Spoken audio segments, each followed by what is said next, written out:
And it is definitely time to go ahead and get started.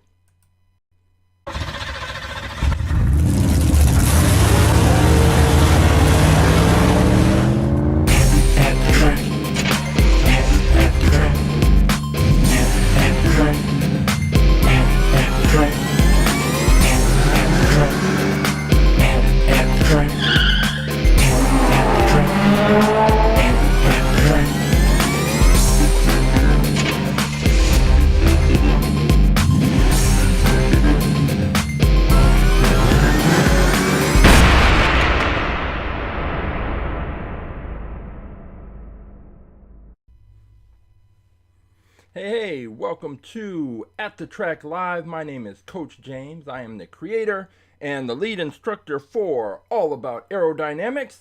What is All About Aerodynamics, you ask? Glad you asked, even if you didn't ask. All About Aerodynamics is a science program where I use Hot Wheels cars to teach kindergarten through 6th grade students about a whole range of science and physics related topics, including, but not limited to, aerodynamics, drag, lift, elastic energy, kinetic energy, potential energy. What else do we talk about? Force, down force, lift, drag. I may have said drag, but there's a whole range of topics that we cover. And after we learn all the science and we conduct experiments to drive home those concepts, then and only then do I bring in about 400 different Hot Wheels cars. And each student looks at those cars, examines those cars, and then picks the car they think would be fastest in a series of races based on everything they've learned in the class. And then they take pictures of their car. They weigh their car. We test the speed of their car. They chart all the information they can about the car, and then we take the cars to the track. We have a 1/64th scale quarter-mile drag strip that the students set up, and then they race their cars and we have a tournament, but they observe how their cars perform. Did their cars perform up to or below their expectations? And if they had the choice, would they pick that same car again, or would they make a different choice based on the results that they observed? And so we have fun with Hot Wheels cars, we learn science, and what could be better.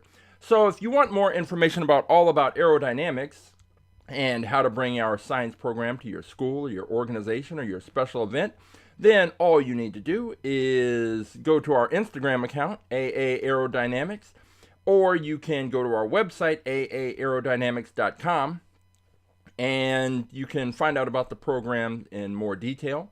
As I've mentioned before, there is an online version of All About Aerodynamics that is going to be launched, and so I've got everything set up, just making a few little tweaks. I just finished the other day the advertisement that we're going to be running to promote the program to parents and students alike. And so it gives an opportunity for students who are outside of the Southern California area to have fun and experience All About Aerodynamics. So more information's in the bio. Everything you need. If you have questions, you can send me an email, you can give me a call, you can send me a direct message, whatever you need to do. I'd be more than happy to answer all your questions about the program. But this is not all about aerodynamics. This is All About Aerodynamics presents At The Track Live. So what is At The Track Live? Well, before I can bring in the cars for the students to use, I have to make sure that I have them organized and cataloged so that I know which cars are being used. I can make sure that when the students are done, I put them back in the right place and I'm ready to go to the next school and the next group of kids. But the process of cataloging those cars was pretty boring, and I would just grab up a bunch of cars out of storage, open them up, take the video, take the pictures, put them in the spreadsheet, and that was that. But came up with the idea for At The Track Live, and ultimately what I do is go into storage, pull out some Hot Wheels cars that I want to introduce into the fleet, and we can take a look at those live. I'll crack those open, shoot my video, take my pictures, enter the information into the spreadsheet. We'll check it out, sort of talk about the pros and cons of the different cars. And then after I've pulled out about 6 cars. The track is set up, so we take them to the track, and we have a little mini tournament. And one of those cars comes out on top and is the day's champion. And that car then has the opportunity to face off against our fastest in fleet champion, which we'll get to in a second. But the whole point of it being live, At The Track Live, is that you have the opportunity to participate. So if you go to AtTheTrack.live, our website, AtTheTrack.live, you'll see 3 options. One is the YouTube stream link, one is the Twitch stream link, and the third option, the most important option, because the other 2, if you're watching this live, you're already here. The third option, the third link, is the choose a car option. And if you do that, if you click on that link, you will be taken to this page. And on this page, you will see all of the cars that we currently have listed in the All About Aerodynamics At The Track Live fleet. And I believe the last count after the last episode, how many cars are in the fleet? It is 785. Now, I was slacking last week and didn't get the last few cars entered in, so you might not have exactly 785 choices, but it's pretty close. It's well over 700, well over 750, probably at least 781. So, you have 781 cars here that you can look at and choose from, and when you see the car that you think would be faster than any of the other cars that I have introduced today, then all you have to do is click on the car, find it. So maybe you think it's this McLaren S20 S. You can click on that, you can take a look at it, you can see the reflection from the mirror and determine if it's metal body on a plastic base, plastic body on a metal base, or metal on metal. We have some of those. And if you think this is the car, then all you have to do is take the number, in this case 116. You would take that number and you would drop it into the chat, and then I would pull the car and we will enter it into the tournament. We will take it to the track and we will see if the car that you pick can beat out the other cars that are set to race, that are being introduced into the fleet. And Roughshod, how you doing? Roughshod is picks. He throws out his picks every week, and he's had different levels of success. Sometimes he's taken the tournament. Other times, some sleeper cars have caught his pick, but he's back. And I happen to be already in the right section of the page. Roughshod is picking Rising Heat, this one. Okay. And so this is an interesting pick, especially with this gigantic splitter that it's got at the front. And now it does have, I see it has the wing, the elevated wing, and we're starting to, as the races go on, we're starting to kind of see the trends and which cars are performing better and well on the track.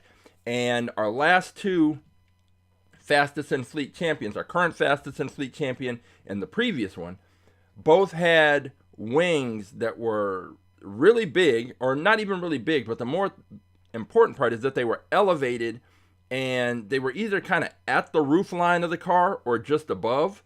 And we're thinking it's starting to kind of look like maybe that is something that will, like when the cars get their launch, that having that point of contact that's higher may help the car get a better launch, stay more stable on the track.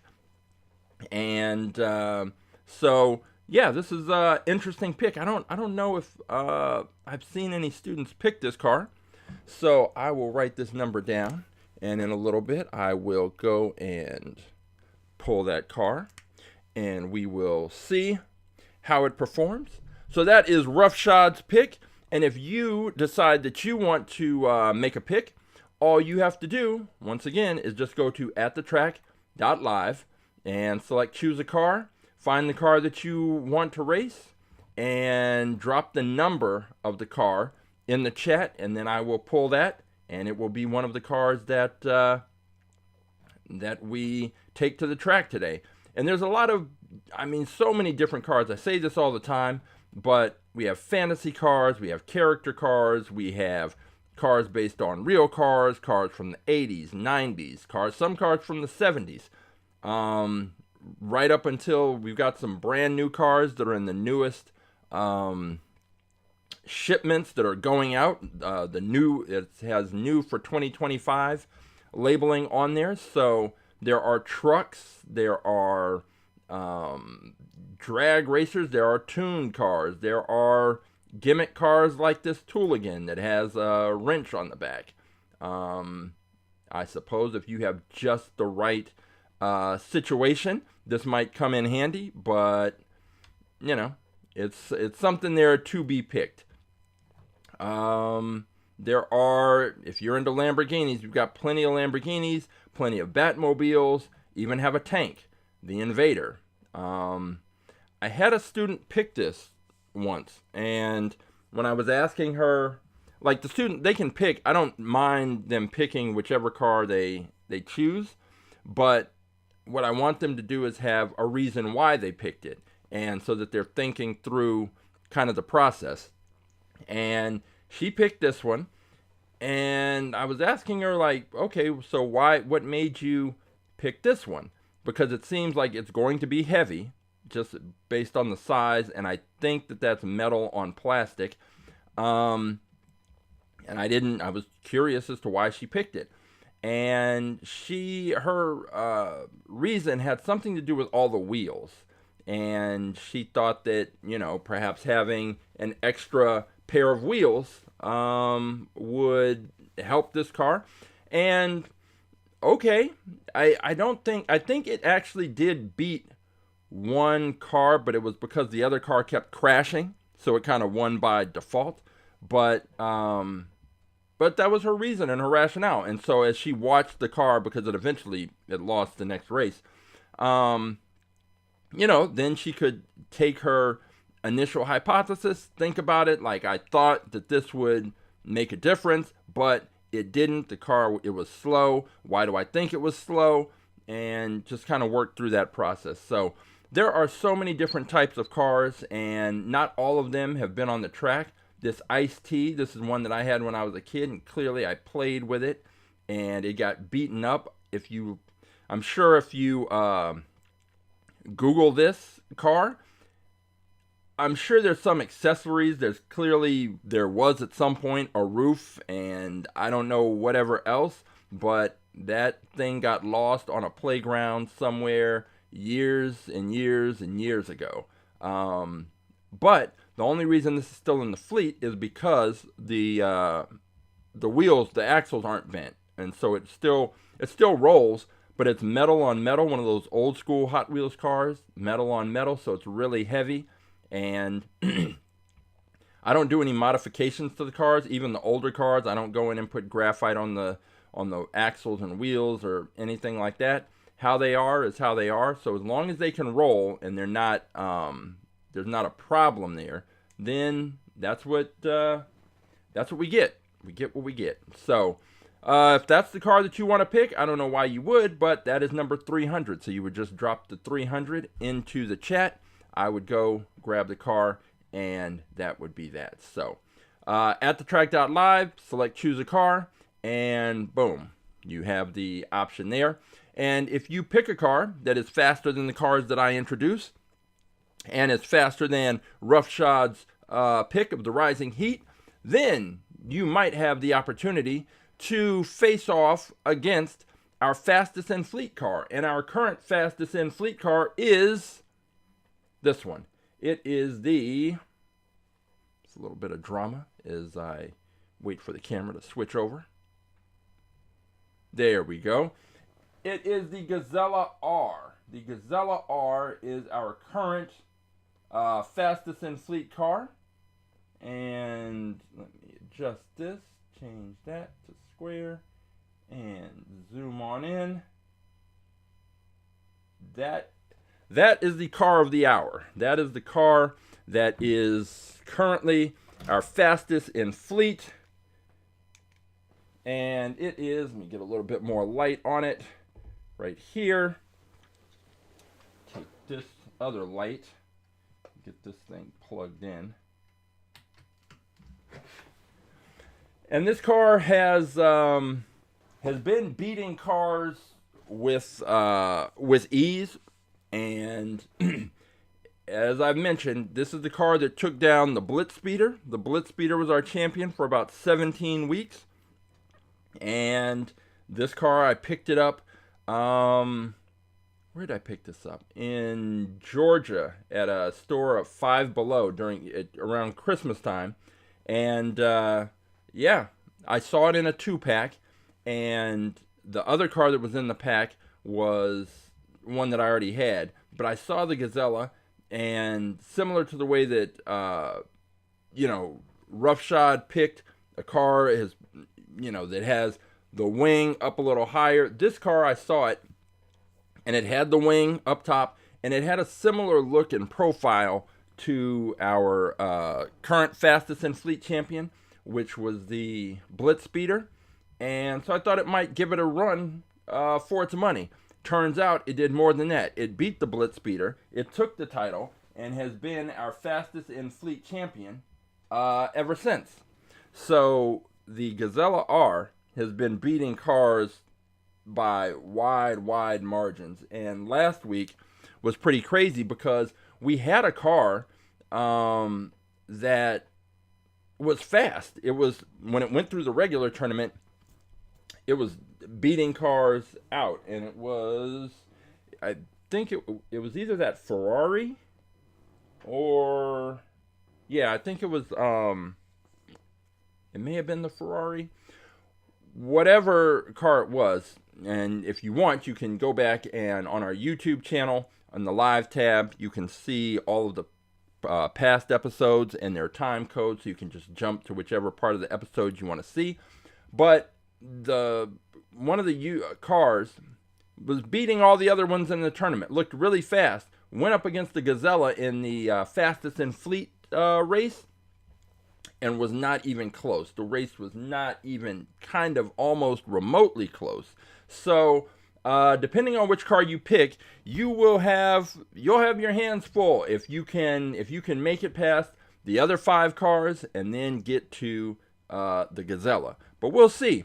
It looked like the Blitzspeeder was never going to be beaten, and then out of nowhere came the Gazella. Gazella beat it down and is our current fastest in fleet champion. So we're going to introduce more cars today, and that is what we're about to do. But before I do that, I just wanted to say that I'm in LA, and if you've seen on the news, all the fires out here, so I'm not near the fires, but I'm close enough that there's like smoke and there's ash outside, but I'm not in any kind of fire danger.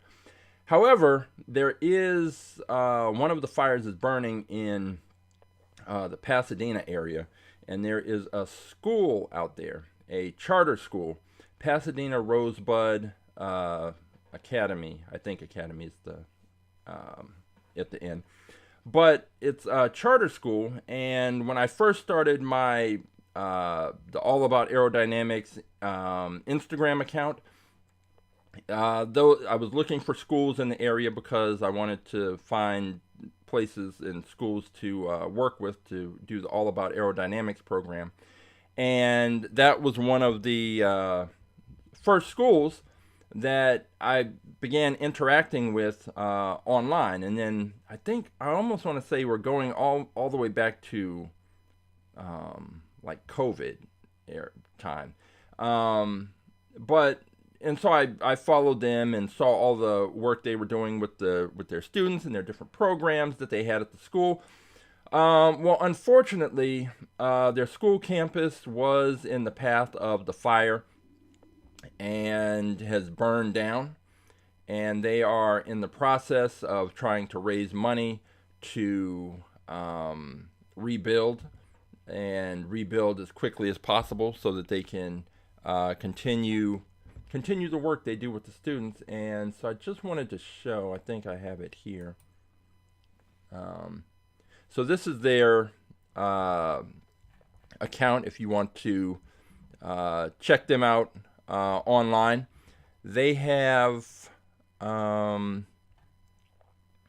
let's see, so they have, I saw the other day, they have both, there's a GoFundMe so that they can rebuild the campus, and then there is also an Amazon wish list where if you want to donate anything, just office supplies, because they need everything that you would need at a school. So whether it's equipment or school supplies, they have it. Let me see if this comes up here.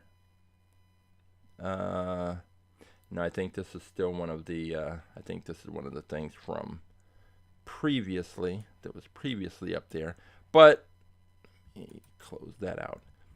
I think on this post, so here, yeah, you can see essentially, yeah, the campus burned down, and it's if you look through the rest of their Instagram account, you'll see all of the programs that they had for the students and everything that they were doing, and it was just like a lot, like most schools, the students, this is a huge part of their lives, and now, what will they do in the interim? And the faster that they can rebuild, then the better off they will be. But if you look through their Christmas programs, all kinds of special days and programs, and like I said, it's just one of the many schools that I follow online and on Instagram, and it's just a tragic situation that these students and teachers and this community has lost this valuable resource. So it is the Pasadena Rosebud Academy, and you can find more information about their school and everything that they need to get back on their feet. And if you can help, then why not help? So, all right. Here's something. So last week we introduced this car to the fleet, and let me switch over here, turn this off, go over here, and the Vanster, and it crashed twice. And with our rules, our race rules, if a car crashes twice consecutively, it is out. It is disqualified, because usually if a car crashes twice in a row in exactly the same way, then there's usually some issue with the car, either with the design, with the weight. There's something about the car that it's not getting a proper launch, and it's consistently crashing. And so just rerunning the race doesn't make any sense, because it's not going to help the car stay on the track. So when that happens, when I get a car that has been disqualified, that's crashed multiple times in exactly the same way, then I like to go back and take a slow motion video just to see what the problem is, and also to see if it's something that can be corrected. Can this car actually stay on the track, or is it just doomed to crash and therefore I have to remove it? So anyway, with the Vanster, I went back and I took some slow motion video, and it's interesting to see the slow motion video, because I always talk about how much force the launcher that I created shoots the cars out with, and the cars come flying out. And when we're watching the races, it happens so quickly that you don't really get to see all the little things that happen at the very beginning.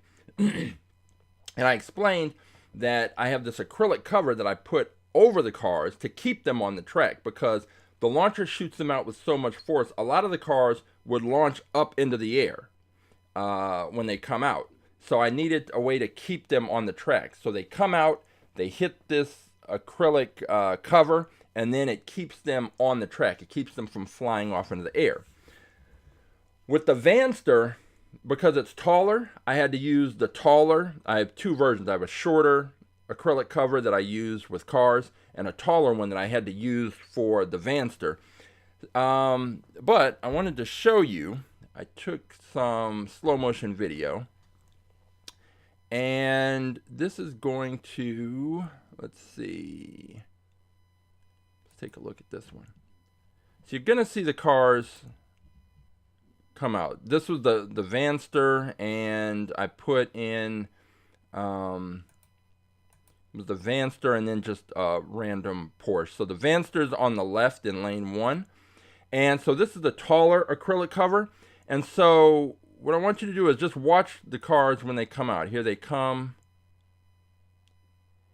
and you see all that movement, and I'll run it back. So as soon as I hit the switch, right there, you already see, look at the Vanster, it's already up on its back two wheels as it comes out. And then if I move this forward, now it's all the way up on the back two wheels. If that acrylic cover wasn't there, it would just stay on its back two wheels, fly off the track. But it hits the cover and then comes back, now it's coming back down on the track. And when you see it now, it's on two wheels. On the passenger side, two wheels, and then it kind of hits the edge on the left and then bounces back to the center, and then you see it's kind of turned a little bit sideways, but at this point it's straightened out enough to make it down the track. So those acrylic covers basically just keep the cars on the track, and you can see again that they hit the top. And if you look at the green car, look at the Porsche. So the Porsche doesn't go up on its back wheels initially. Like there's the Vanster, and it's already on its back two wheels. But then if you look at the Porsche, it's starting to raise up, but not yet. And now it gets a little bit further, and now the Porsche is up on two wheels.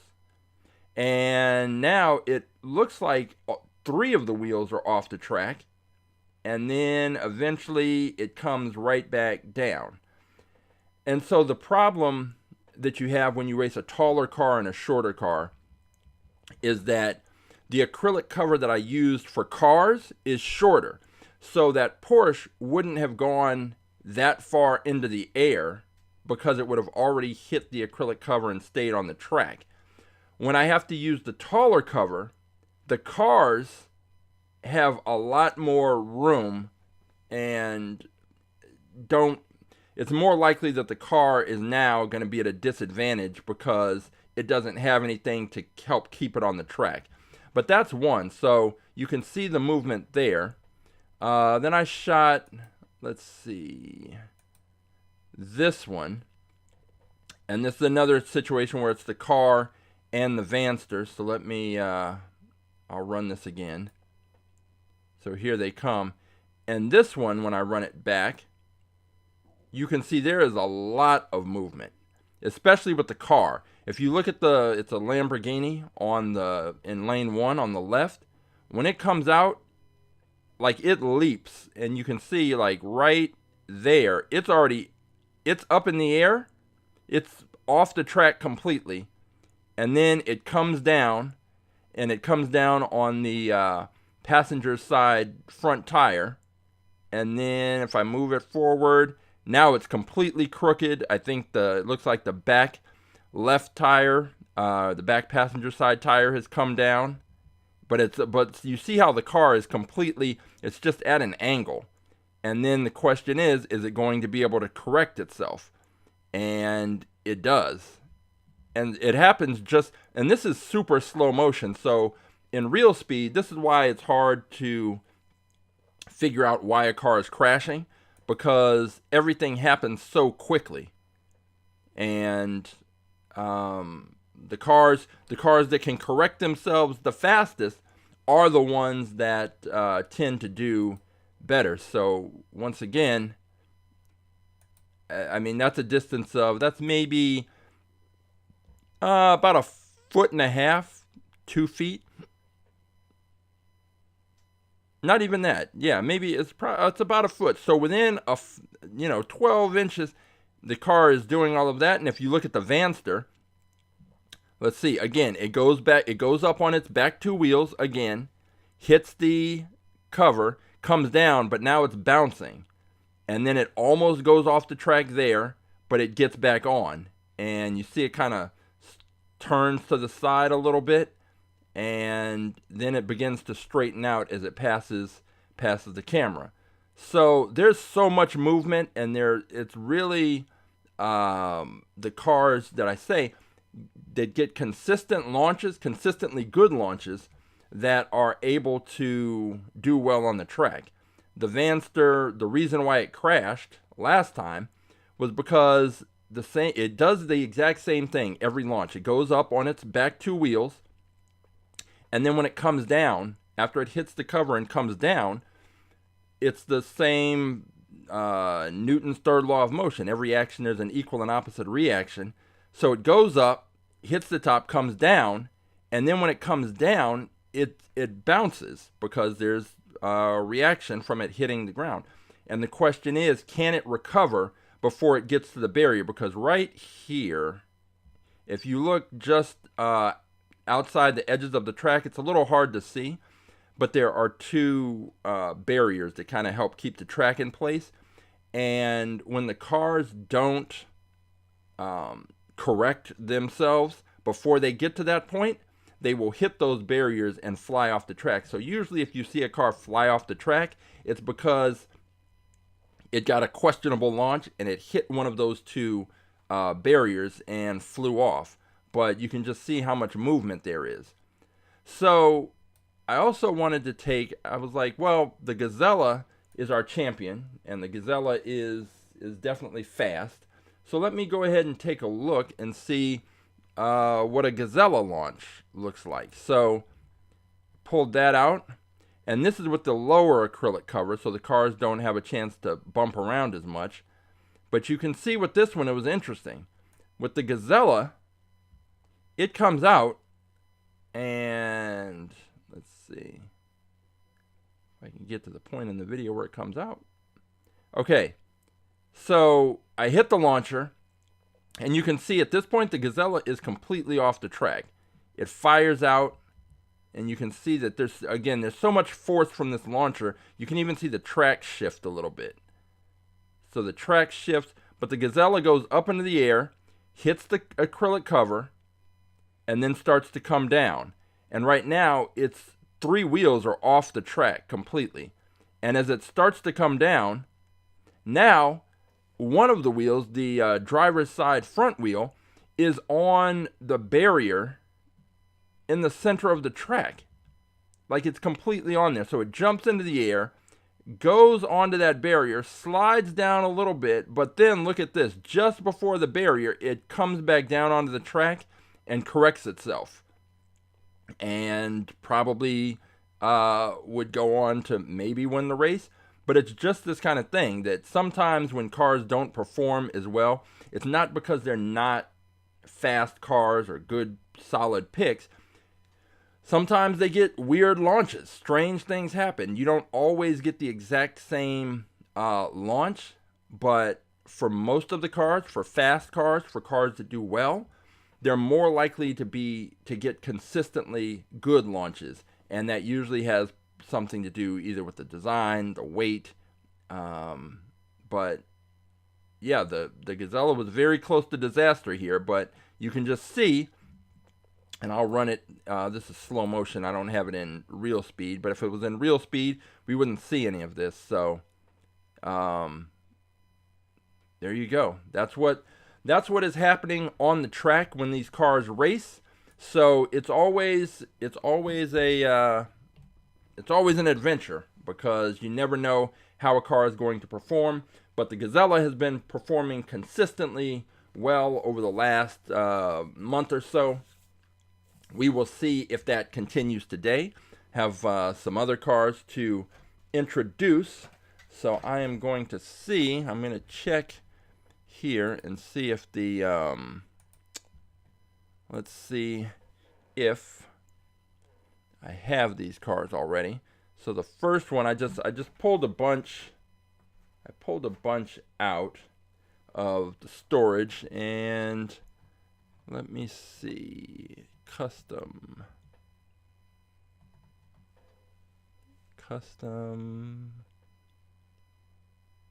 Oh, so the first one I pulled out was this one, this custom Cadillac Fleetwood, but it turns out that we already have one of those in the fleet, so this is going to become a prize car, which some lucky student may select.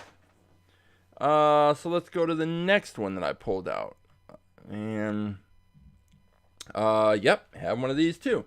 So this is the Fiat 500e, and apparently I introduced one of these just a couple of weeks ago. So this one, also another prize car. Let's scroll up and see if we've got... wow, I'm really striking out today. So, and then the other one that I pulled was this Corvette C7 Z06, and turns out we have one of those. So, another prize car. Alright, let's see if I can get... so that one, interestingly, so that was the Corvette C7 Z06, but, aha, I have one here that is the C7 Z06 Convertible. So, because it is a convertible, it is technically different, and so we will introduce this into the lineup, and then I'm already sensing that we're going to have at some point a Corvette Z06 versus the Z06 Convertible showdown to see whether or not there's any difference there. So I'm going to go ahead and crack this open. We'll take a close look at it, and the next car entered into the fleet will be this Corvette C7 Z06 Convertible.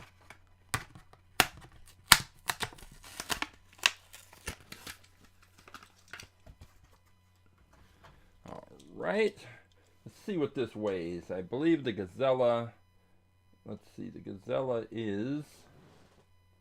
weighs 32.3 grams. This Corvette feels a little heavier, maybe not.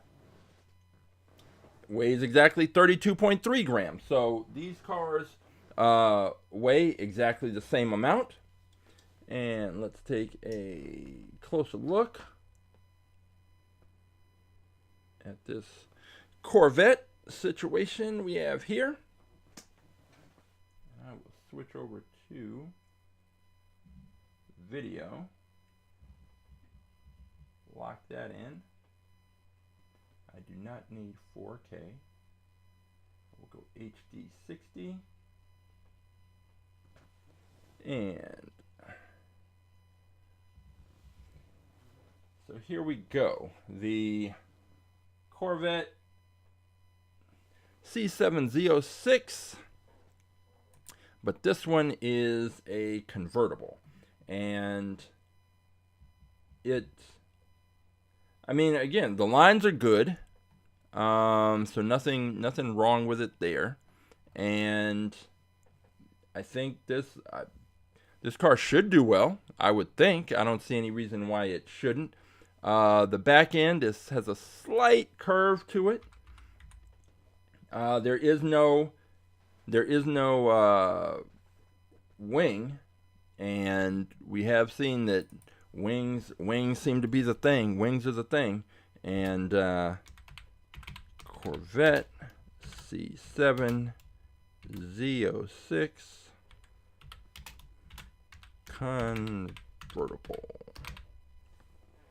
And I didn't check the year, but you know, there's not too much to say. It's pretty straightforward, a Corvette. Now, as a Hot Wheels car, this is nice because, again, they put some extra detail on the headlights, the front badge, The color, you can't go wrong with that red and black, little white accents.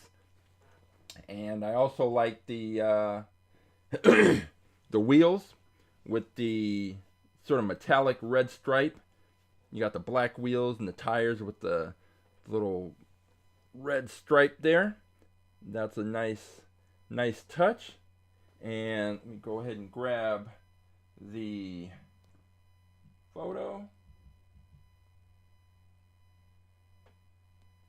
Get the still picture. Let me get some, fill in some light in the back. Get a better quality picture. And we have car number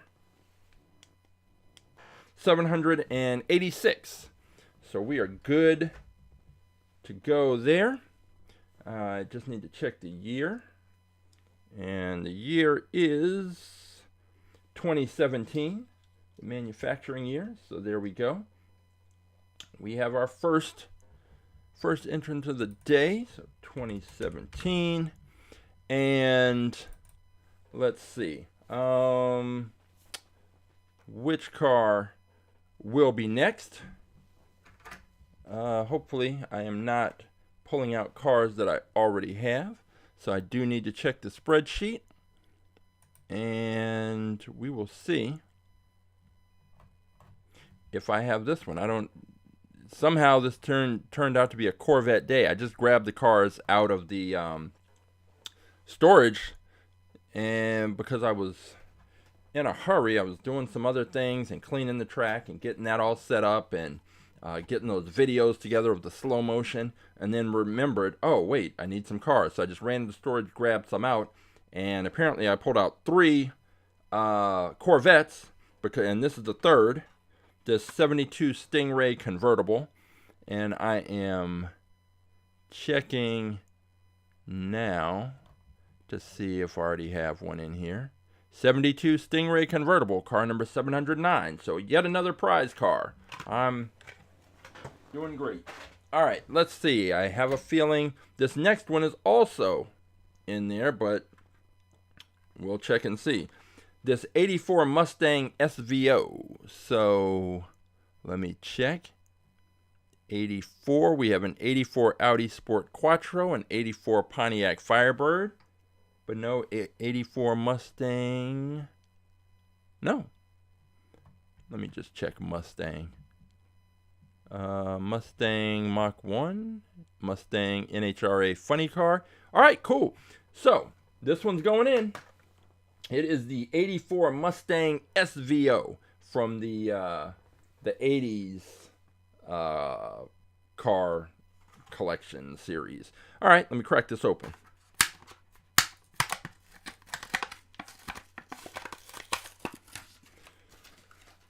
Here we go. 84 Mustang SVO feels a little heavy.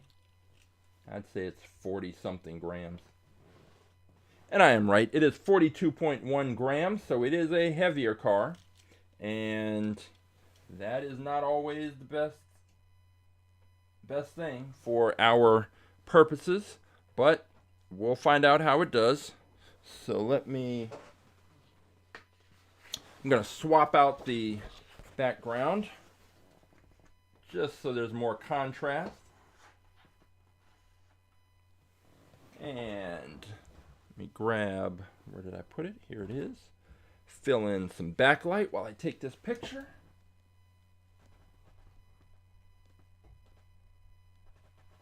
And here we go, the Mustang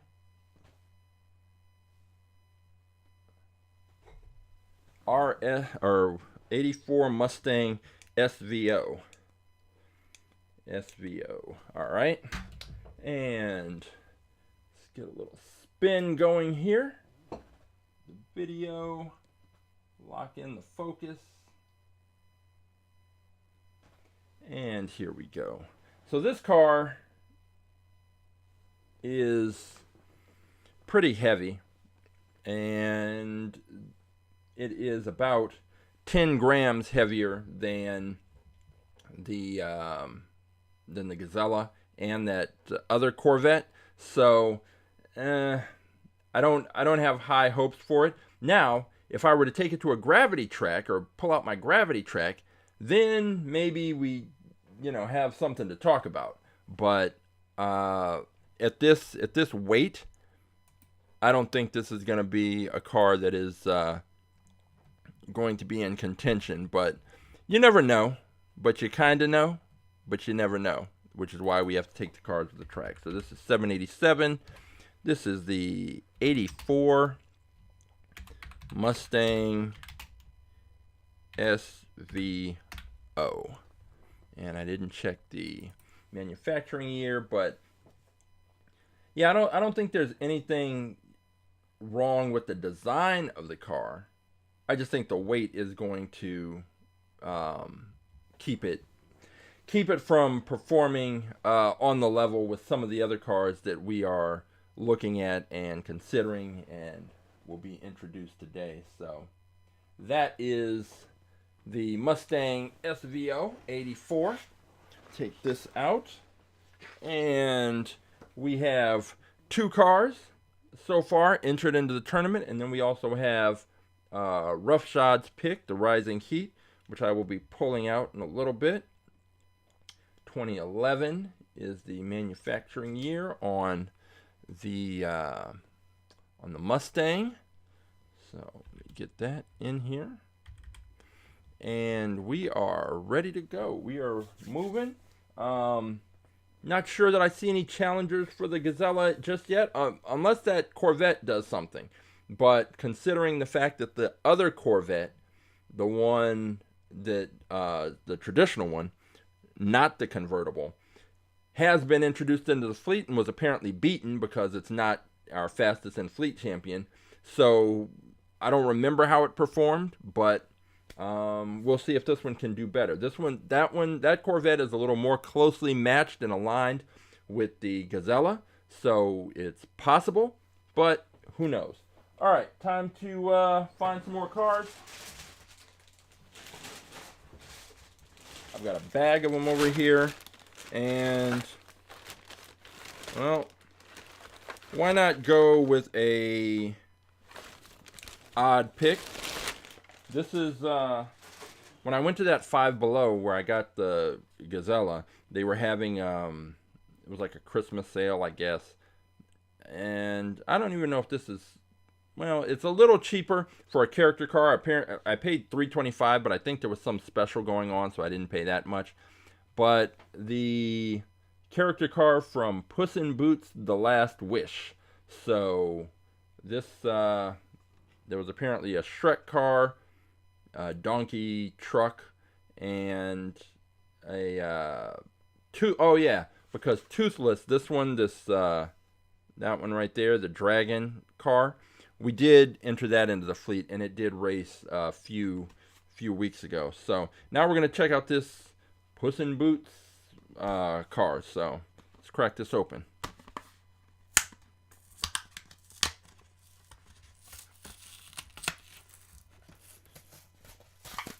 Packaging on these character cars is a little more rugged.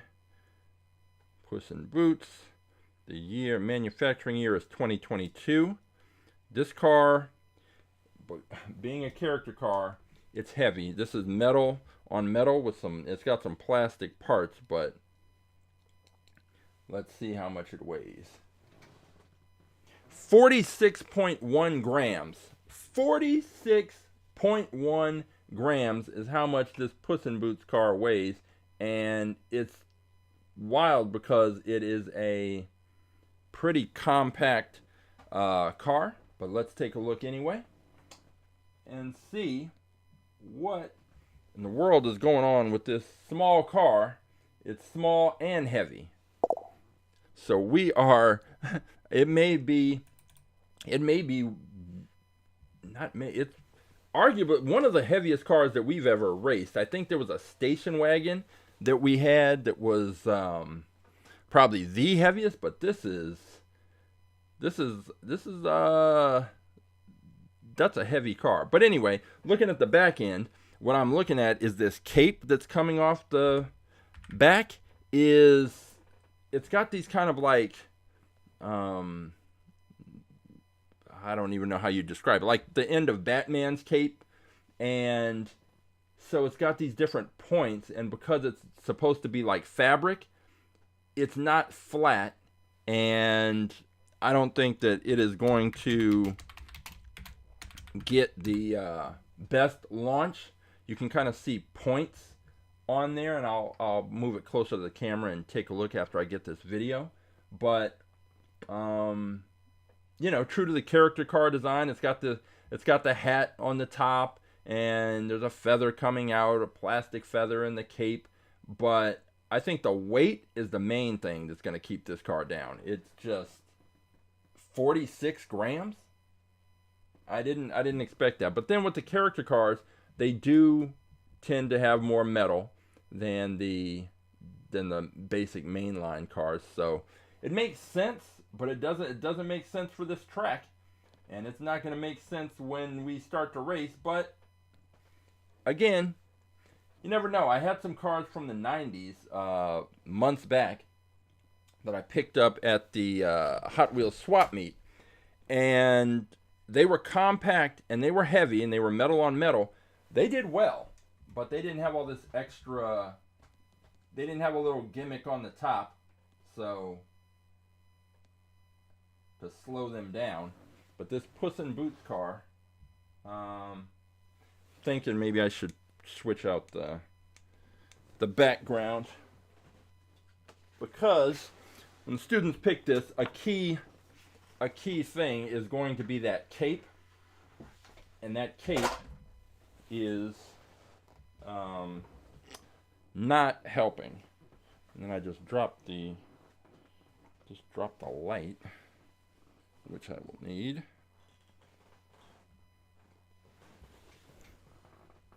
All right, got it here. Now let me throw some light on the back. There we go. So you can see the little ridges on that cape and why that's not going to be helpful when we're talking about launches. Because as I mention all the time, you always want as much surface area as possible pressed up against the launching block. And as you saw from the slow motion videos, a good launch is critical. And if you don't get a good launch and that car starts bouncing around down the track, it's going to be all bad. And there's not really much that you can do after that happens. What was the year on this one? 2022. But looking at this, you can see that cape. So really, only that middle part of the, well, maybe these other points, but it looks like the middle point is sticking up further than the others. And yeah, it is. So I'm putting it down, even though there's a mirror and it looks like they're all touching, only the one in the middle is touching the glass. So that's the only point of the car right there that's going to be touching the launching block, and it's narrow and it's heavy. I don't know what's going to happen with this car, but I don't think it's going to be anything that's going to send it on to the finals or even to the second race. But you never know. If we race the Puss in Boots car against that Mustang, which is also heavy, I would take the Mustang probably. But in a race with those two, who knows? But neither of those cars, I think, is going to beat that Corvette, or definitely, I don't think either one will beat the Gazella. Probably won't beat Roughshod's Rising Heat car. So we'll see. Let's see here. Yeah, Roughshod mentioned that it's cool to see, what happens with the launches, because it happens so fast in real time. The actual races, the cars are going about 21 feet, and the races last maybe 2 seconds. 1, 2, about 2.5 seconds. It's really fast. And I last year went to a NHRA event, and so the drag cars. First thing, if you ever get a chance to go to NHRA event with the nitro funny cars, go. It's the wildest thing. The sound that they make is like, it's almost impossible to describe. It's like nothing else I've ever heard. And then, I mean, the cars start up, they make this crazy sound, and they're gone down the track at hundreds of miles an hour down the quarter-mile drag strip. And those races are fast. Our cars are the scale speed. They're going twice as fast as the nitro funny cars. So the races are short. And because they're so short, you don't really get to see everything that's happening at the launch. And I'm always saying that the launch is critical. And with the slow motion video, we saw how important getting a good launch is, and everything that happens at the beginning. The cars are going up. It's really a question of which cars can correct themselves the fastest on the track. Can they launch, have a weird launch, get back down on the track, and head down straight? And that really kind of determines, how they do. All right, so we've got the Puss in Boots car, the Mustang, the Corvette. We've got Rough Shots picked, so that gives us 4, meaning we have 2 more cars left to introduce. I'm gonna go in this bag here, see what do we have to look at? There's a couple of vans, how about we go with, we will try all right, first off, we'll try this one. See if I already have one or not. This BMW M3 Wagon.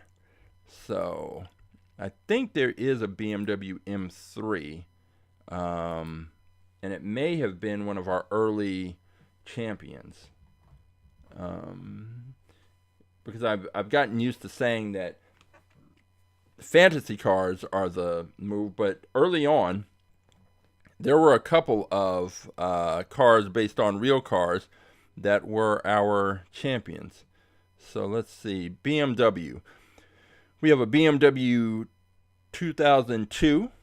We have a BMW i8 Roadster and a BMW M3 G2. I think that was the actual car. But now we're going to have this one, this BMW M3 Wagon. So let me crack this open and we'll take a look at it.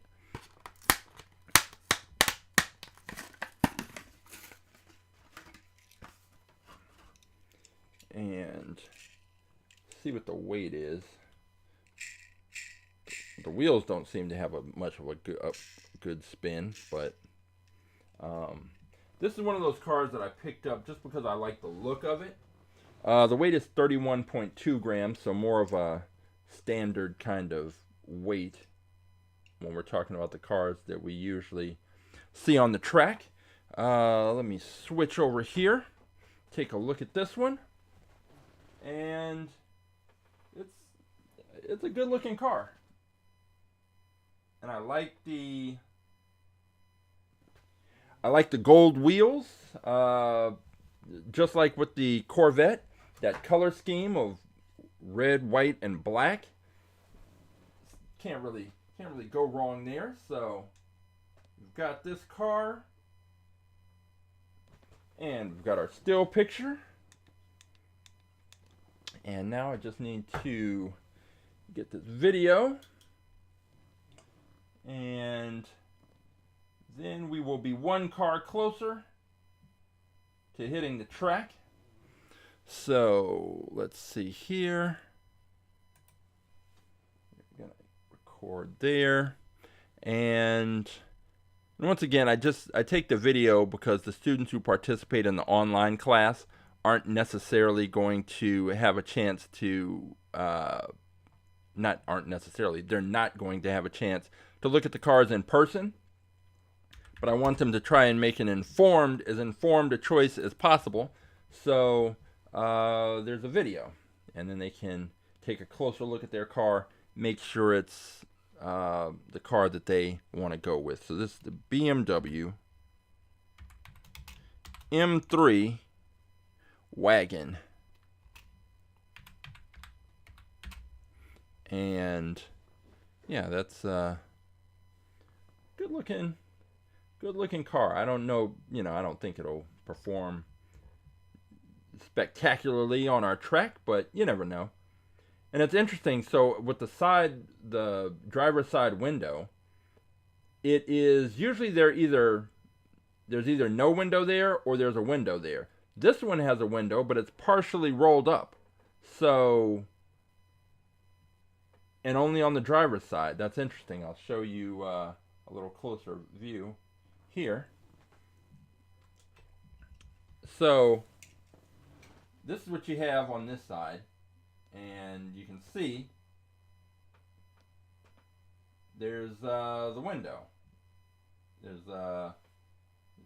standard. But when I flip it on the driver's side, this window is the driver's side window is partially rolled down. So that's kind of an interesting, different feature, something that you don't see. My question is whether or not that window being rolled down, will that create an opportunity for air to get trapped inside the cabin and kind of slow the car down. Let me check the year, 2023 for the BMW M3 Wagon. 2023 BMW M3 Wagon. We now have, let's see, we've got the BMW M3 Wagon. We've got the Puss in Boots car. We've got the Corvette. We've got the Corvette is the Z06. We've got the Z06 Corvette. We've got the Puss in Boots car. We've got the BMW. We've got the Mustang. So that's 4. We're going to get, I'm going to pull Roughshode's car in a minute, but we've got one more that I need to introduce. And you do have time. You do have time. If you are watching this and you want to make a selection, you want to get in on this, get in on these races before we actually hit the track, then all you have to do is go to AtTheTrack.live, select choose a car. You will be taken to this page that has all of our cars listed, and you can scroll through. You're going to need to do it quickly. Find the car that you want, and when you find it, take the number of that car, drop it in the chat, and I will pull that car and we'll take it to the track and race it. If you miss out on your opportunity to participate this week, don't worry about it, because we'll be back here next Saturday doing the same thing with a whole new set of cars. And you can participate then if you choose. And it also gives you time to scroll through and look at all of the different cars and make your selection. Again, there's such a range of cars that statistically, you would think there's a car in here that's faster than the Gazella. But at some point, that you would think that even if that's true, at some point you're going to find the fastest car, period. And then I'll have to bring in new cars. But so far, the Gazella's on top. There are 700 plus choices that you have here to make. So if you see a car that you think would be faster than the Gazella, faster than the BMW, faster than the Z06, faster than the Mustang, or faster than the Puss in Boots car, or faster than Roughshode's Rising Heat, then all you have to do is take the number, drop it in the chat, I'll pull the car, and we will see exactly how you do. But next up, while we wait for you to make your pick, let's see. We have, I guess we can go, I want to do that.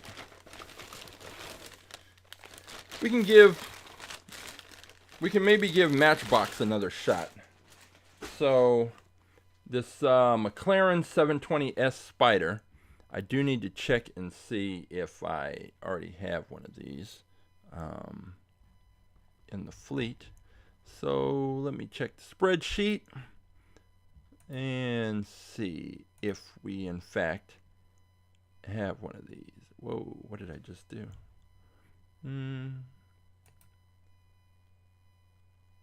Let's see.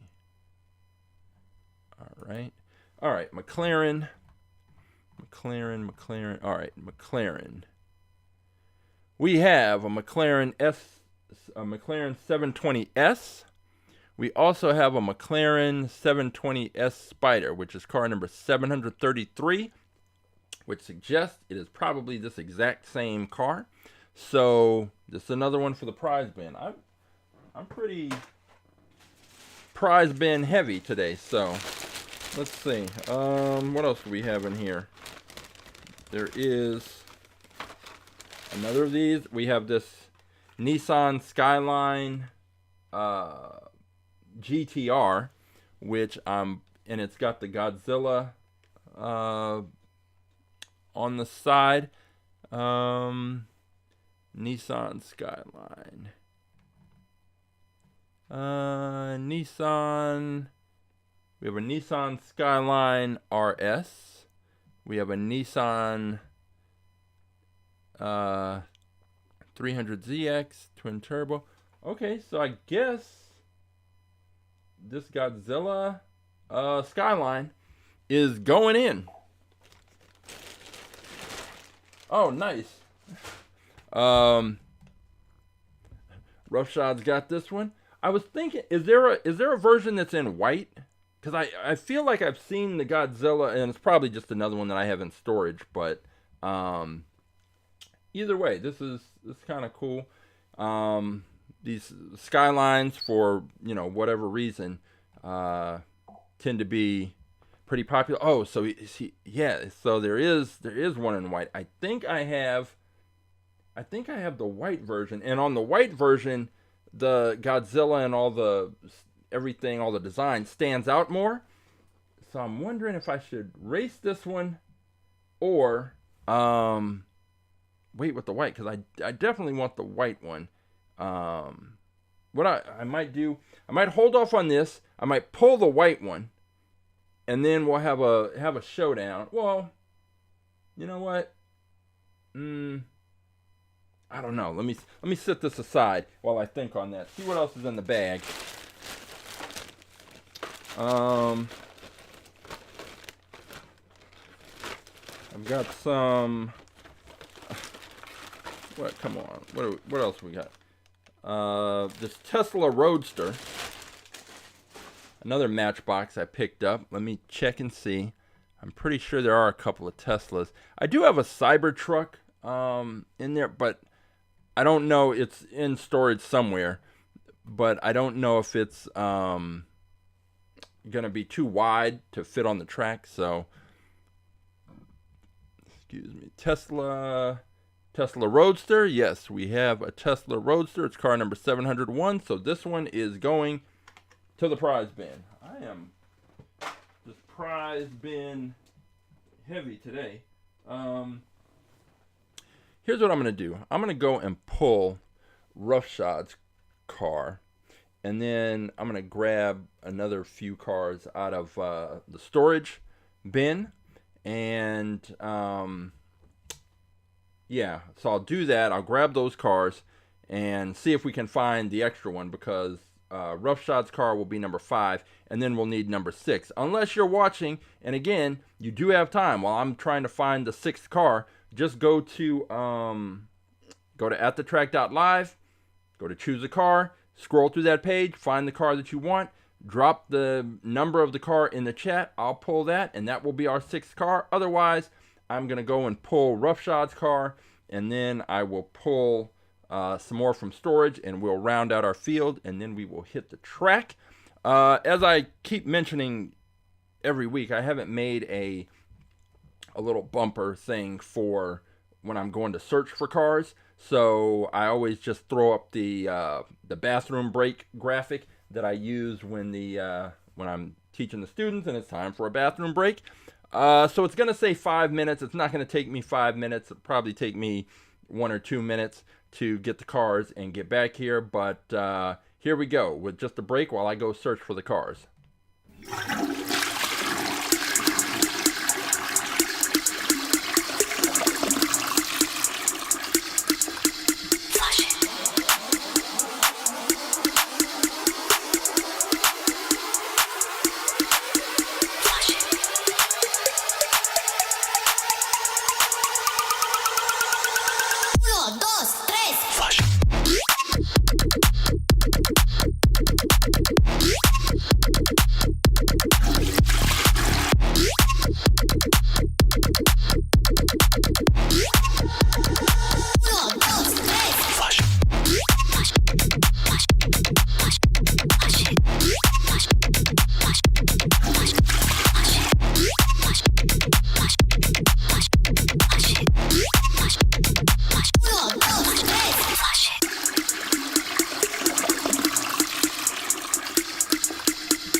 Okay, I'm back. I grabbed 4, 5, 6, 7, 8 different cars out of storage, and hopefully we'll find one, because I do have a feeling that a lot of these cars are cars that I already have. Let's take a look at, whoa, let me put these up here, and we will take a look at Roughshods pick, which is this one. It is the Rising Heat. Let me get it on the turntable, or get the turntable spinning. Wrong way. And the main thing that I noticed with this is that giant splitter that is right in the front. I don't know how that may or may not impact the car, but now I'm going back to look at that wing and lock in the focus. And the wing, it's a wide flat wing, and so because of the way it's shaped, basically just this part of the wing and this part of the wing are going to be the only parts that are touching the launching block, but that shouldn't, but it's wide enough that it should get a pretty good push. And if you look, the wing is just above the roof line. We've got this little piece sticking up here, and this is interesting because it's sticking up, but it's open. It's got a hole right there. So when the air is coming up, the air is going to go in here, but is this going to act, you know, in a sense, almost like a parachute and tend to like slow the car down as the air travels in there and sort of gets trapped in this compartment? I don't know. We've got a metal base, plastic body, and we will, let me see what this car weighs.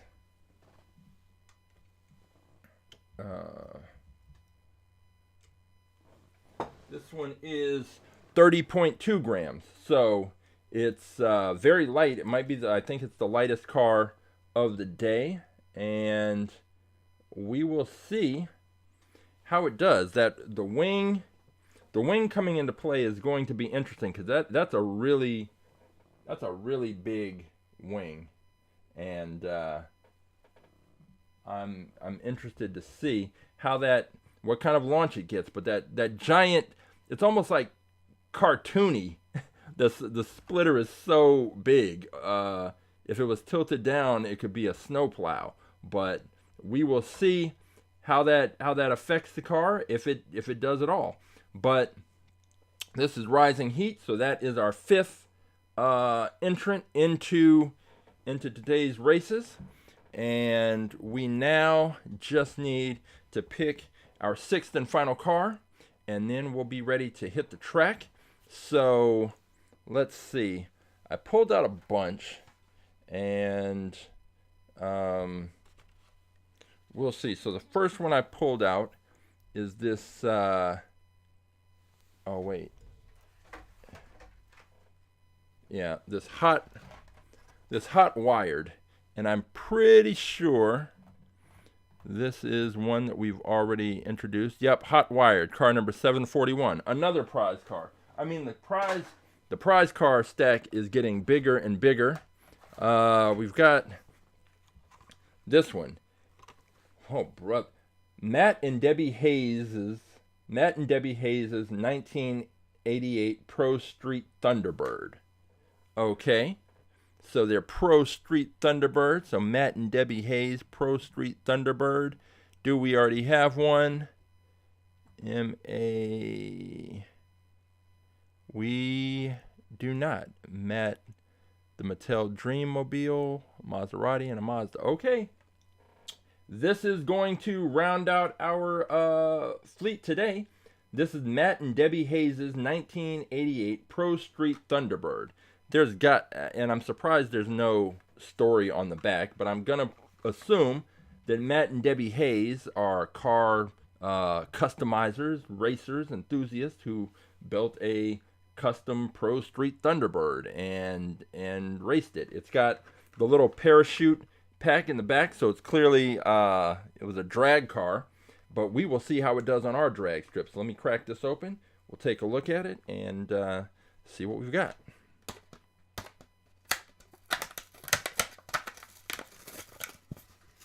Aside from this being the longest name of a car that is in the fleet, so it's definitely won that prize if nothing else. So let's see how much it weighs. 27.6 grams. So it's actually lighter than the Rising Heat car. And let's go ahead and take a closer look. So there's the Rising Heat, and if I put this car next to it, you can see, well, it's longer. It's not necessarily bigger, but yeah, it's lighter, significantly lighter. So let me move Rising Heat car here. Let's get this one up and take a closer look at it as it comes around, and I will. It's got I like the color on this one. It's a nice. It's different. It's definitely different. All right, so let's see. This is going to be car number 790, almost at 800. Car 790. This is the Matt and Debbie Hayes 1988 Pro Street Thunderbird. And you look at the back, so you can see where that it has the parachute for, you know, all the drag cars and funny cars have. But the problem is, you see when it comes around, that parachute is sticking out beyond the back end of the car. So if that wasn't there, the bumper and that wing coming off the back, or the little spoiler, would be the parts touching the launching block. But it's just going to be that one small point. But as we saw with the Haulerback, when we did Haulerback with the tow hook versus Haulerback with no tow hook, it didn't make a difference with that car. The one with the tow hook and the small point of contact actually did better than the other one. Now, we only ran the two races, so you can't make any definite conclusions. But what we observed was that a car with a single point of contact, a small point of contact, can do well on the track. It's not impossible. So we'll have to keep an eye on that when this car races. It is the lightest car of the day. Now, one thing I see that I don't like, that I always, maybe it's just a pet peeve of mine, I don't like when the wheels are tucked this far under the body. I like it more so when they are aligned straight, but these are tucked in. We have never had a car with the wheels tucked in that has done well. On the track, having a wider stance is usually better, but we will find out if that is the case with this car or not.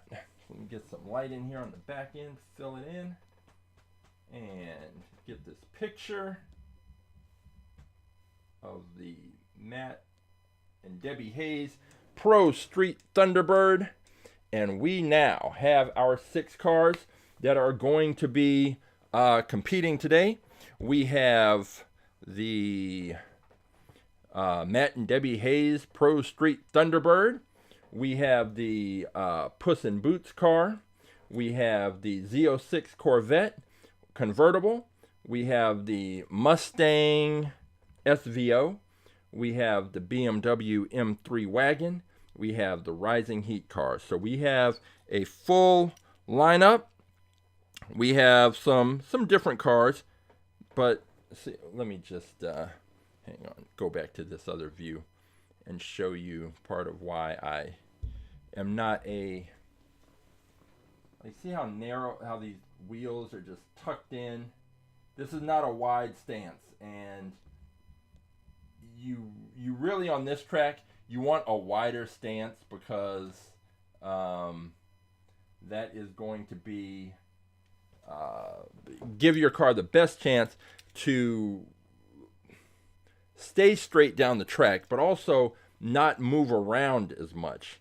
We will see, and I'll probably have to shoot some slow motion video of one of these more narrow cars that bounce around the track, just so I can provide a visual example, because the races happen so quickly that sometimes it's hard to see all these little nuances on the video. In person, it's pretty clear, and that's part of what the kids get to observe when their cars race. Was your car bouncing around the track back and forth? Was it how was it moving? Did it stay straight?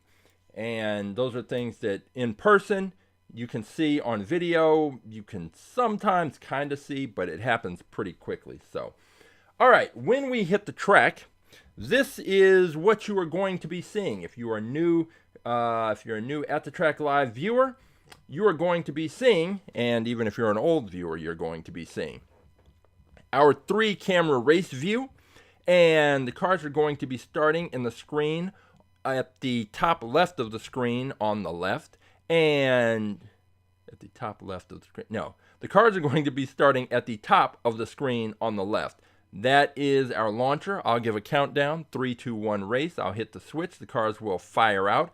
They'll go from top to bottom. They will pass out of the bottom of the screen, and they will show up at the top of the screen. They will come from top to bottom, passing through the center section of our track, and they will show up at the top of the screen on the right, our finish line camera view. And the cars will come from top to bottom. They will cross the finish line, and the winning car will be indicated with a solid red light. A solid red light indicates the winning car. A flashing red light indicates the losing car. If the cars crash, if a car crashes and leaves the track, then we just simply restart the race. Set the cars up again, restart the race. If, in fact, a car crashes twice consecutively, then that car is disqualified, because, as I mentioned earlier, a car that crashes twice there's likely some issue with the launch it's getting or the car itself, and just simply relaunching the car is not going to make a significant difference. So the races are, best 2 out of 3. The cars switch lanes after each race, and the car that wins our little mini tournament will have a chance to take on the Gazella R for the fastest in fleet title. So with that said, let me just slide this window right over here. And now we are good to go. And I will see you over at the track in 30 seconds.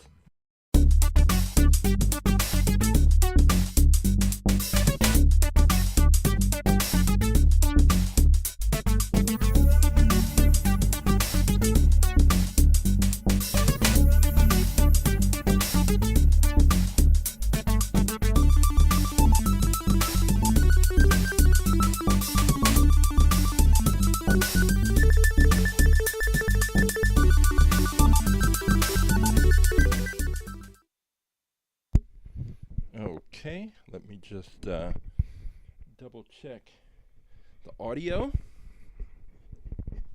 And 1 2 1 2. Okay, audio's good.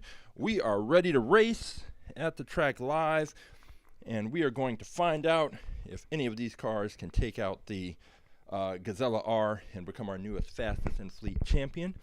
I did switch out the elastic band on the launcher, and so we should have some pretty high speeds, some pretty fast races. We always do at the track live. These cars are traveling at scale speeds of hundreds and hundreds of miles an hour. So let's start off with, we're going to go with the heavies. The Puss in Boots car, which was at 46 grams, I believe, against the Mustang SVO, which was a heavy car in its own right. So I thought it was going to be the heaviest car of the day until the Puss in Boots car showed up. So the Puss in Boots car is going to be in lane 1. The Mustang SVO is in lane 2.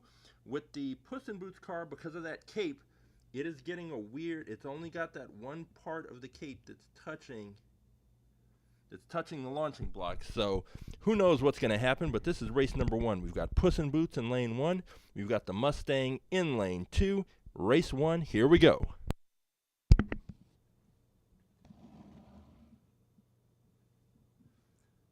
Three, 2, 1, race.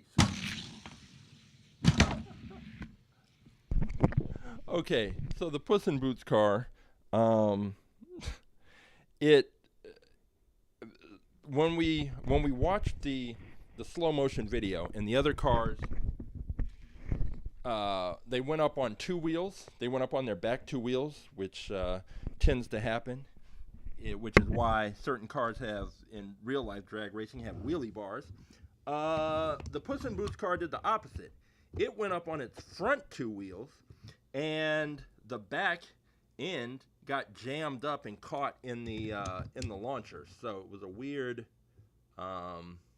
thing that happened. So I'm just going to reset these cars. So the Puss in Boots car never even got out of the blocks. So we're just going to set them up again. And race 1, here we go. Puss in Boots car, lane 1. Mustang SVO, lane 2.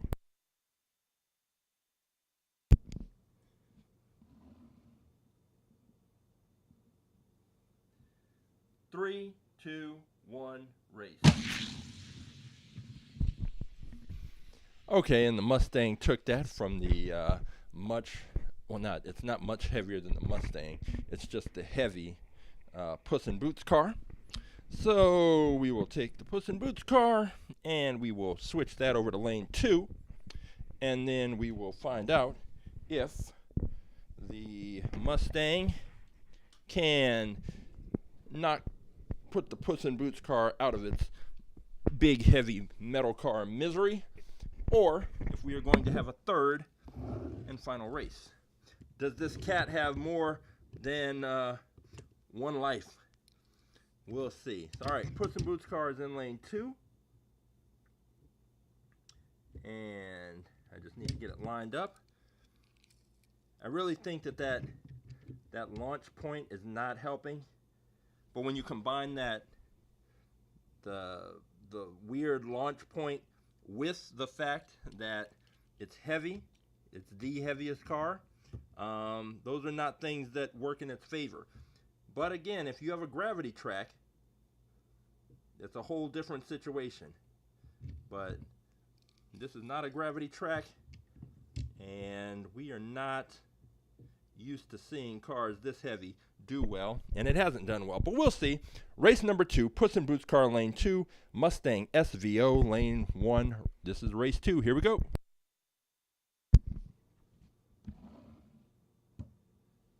Three, two, one, race. And the Mustang came out and smashed into the barrier, and we will reset and rerun that race.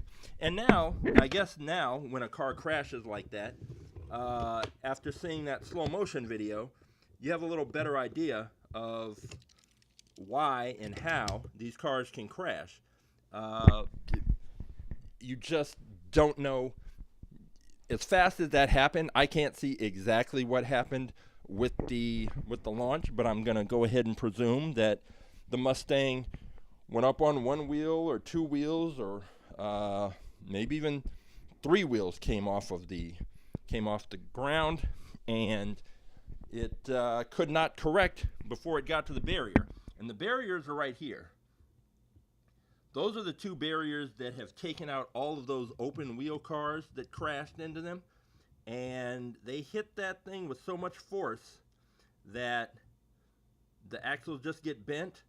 We have there was a K truck that we had race months ago, last year, and it hit the barrier, and it took some paint off of this thing. The barrier it's made of wood, and it's got some serious damage on it. I'll have to take a close-up picture and maybe post it to Instagram, because there was some battle damage on this barrier for sure. So we're gonna see if the Mustang can stay on the track this time. It's in lane 1.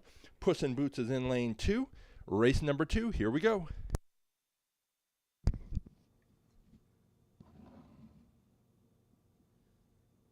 Three, two, one, race. And the Mustang takes it. Puss in Boots, the heaviest car in the tournament today, is beaten, and now the Mustang takes over that title as heaviest car. And it did not look fast, but you know, we will run the races anyway. We will find out if these cars are fast or if they're just fronting. All right, let's see. We're going to go with Roughshod. We're going to go with the Rising Heat, and we're going to put that up against the Thunderbird, the Debbie and Matt Hayes Pro Stock Thunderbird car, and we are going to see if it is if it can live up to the drag racing legacy of the real world version of that car. You got the Rising Heat. Let's see. All right, we got the Rising Heat lined up in lane number 1. With that wing is very wide, and so here's the thing: the wing is so wide that when I said those 2 points on the end of the wing were going to be the parts that touch the launching block, the wing is so wide that those parts, those 2 edges of that wing, are outside the width of they're wider than the launching block. So the launching block is actually pressed up against the middle part of the wing, the flat part of the wing, which is much better, because it's going to get a much more solid push, it looks like. And then the Matt and Debbie Hayes car, the one that is the lightest car racing today, and it's very narrow and only has the single point of contact from the parachute That is in lane 1. Rising Heat is in lane 2. This is race 1. Let's see what happens.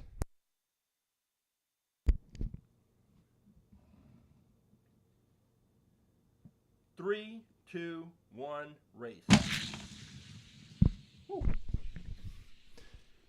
Rising Heat turned up the heat and smoked the Debbie and Matt Hayes 1988 Pro Stock Thunderbird, and I think the Rising Heat may have a good formula.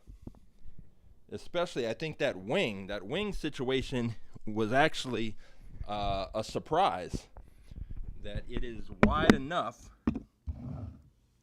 that the flat part of the wing is what's actually pressed up against the launching block.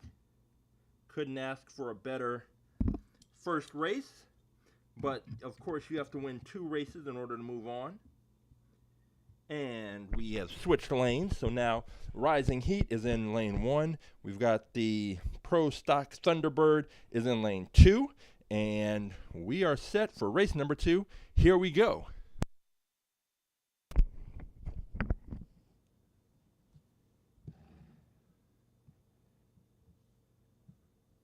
Three, two, one, race. Oh! I don't know what happened there at the end. Rising Heat was taking the race like by lengths and lengths. No problem, no questions, no issues. And then I was focused on the Thunderbird because it was doing that same thing that narrow cars do. It was bouncing around the track. I'm looking at that and I'm watching it wobble down the track. And then somewhere right at the end, Rising Heat just left the track. And it left the track, crashed, and it looks like it ended up on the other side of the finish line. So it definitely looks like it won the race and crossed the finish line. No lights went off, but it crossed the finish line first. So whether you cross the finish line upside down, on your side, or on 4 wheels, you crossed the finish line. That was odd. I've never seen a car just crash and leave the track within the last few inches of crossing the finish line. Rising Heat did it, but it made it across the finish line anyway, and there we go. So Rising Heat will move on. It did so in a kind of strangely spectacular fashion. The Pro Stock Thunderbird goes and joins the Puss in Boots car as cars that will be watching the remainder of the races. Never-ending adventures beyond. Hey, just subbed. Hey, thank you. I'm glad you're here. Glad you're here to watch the races. And next up will be the BMW M3 Wagon against the Corvette. What was it? The C7. It was the C7 Z06. So we're gonna have this wagon versus the Corvette. And ordinarily, I think I would just go with the Corvette, but you never know. But I think I'm still going with the Corvette. And the Corvette's lined up in lane 1. We've got the BMW M3 Wagon lined up in lane 2. These cars, both with that red, black, and white paint scheme, are ready to go. And race number 1. The Corvette's in lane 1, BMW lane 2. 3, 2, 1, race. Woo! Okay. Okay, this Corvette. I don't remember how the non-convertible Corvette C7 did, but if it was anything like this one, wow. That was a fast car, and I'm looking forward. I'm already looking ahead to the matchup between this Corvette and Roughshod's Rising Heat. But that's just one race, and you never know. Things can change from one race to another. So we're going to switch up the lanes. The BMW is going to be in lane 1.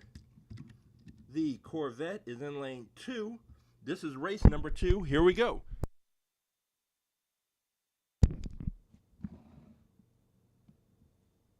Three, two, one, race. Okay, that Corvette is fast. Is it faster than the Rising Heat? Is it faster than the Gazella R? We're going to find out, but that was impressive. Now, it is also possible that this BMW was slow. And sometimes you can have a car that's kind of fast go up against a slow car and look incredibly fast. So we're going to find out if that's the case, because that was impressive. All right, so we're going to go with Roughshods Rising Heat against the Mustang SVO. I don't think this is going to be much of a matchup. I think the Rising Heat will take it with complete and total ease. But considering that weird crash that it had, if the Rising Heat crashes twice consecutively before it crosses the finish line, you know, it could.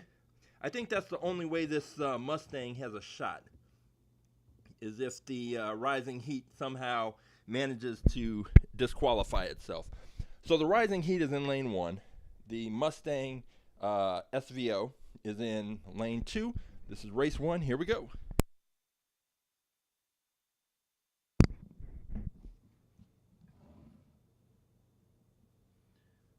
Three, two, one, race.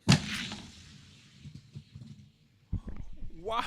That giant spoiler, why is it crashing at the end? Let me double check something on the track, because I want to make sure that this may be a something that's my fault, because this wing is so huge. I just want to check and make sure it's not hitting the tripod. So it's coming down here, and yep, that's what's happening.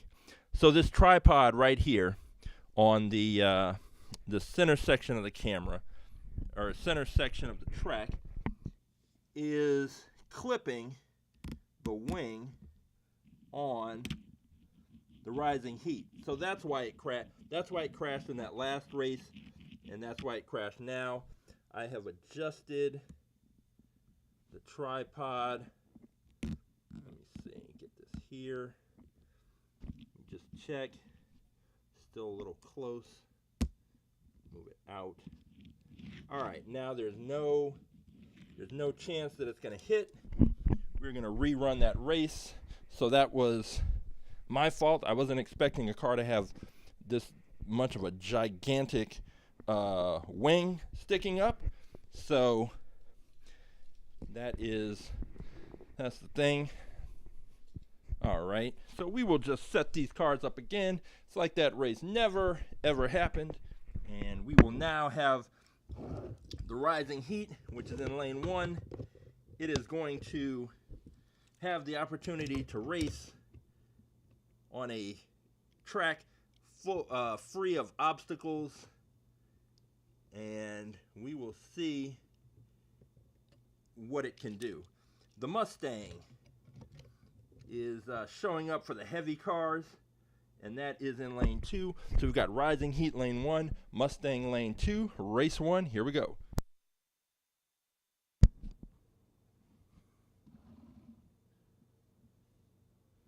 Three, two, one, race. Oh, the Mustang pulls it out at the end.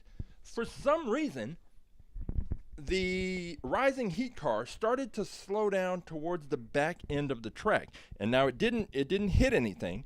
It just started to slow down, noticeably slow down.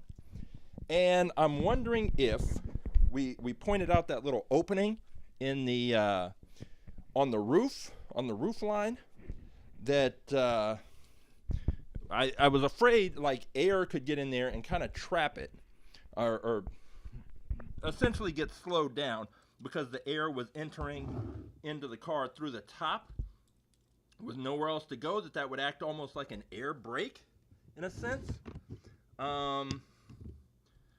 That was surprising. So the Mustang takes it. We're switching lanes, and we're going to find out. The Rising Heat is going to need to take 2 races in a row which we've seen happen before, but I don't know. You gotta that last performance, I don't know what it just slowed down. So we have the Mustang in lane 1. We have Rising Heat in lane 2. The Mustang is up 1 race to none. Here we go, race 2.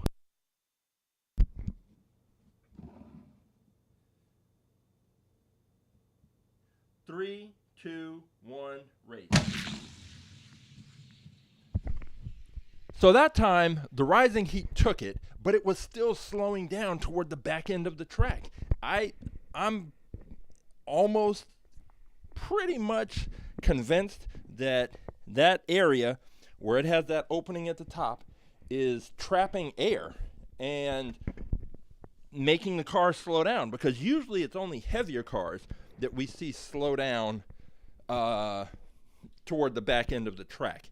And this is, it's not a good sign, because that Corvette doesn't slow down at all. That Corvette is all gas, no brakes, and there's no time to be slowing down on this track. So we'll see. Rising Heat is moving to lane number 1 for this third and final race, and the Corvette is going to be in lane number 2. And here we are. Whichever one of these cars wins will move on to take on the Corvette and in the finals. So here we go.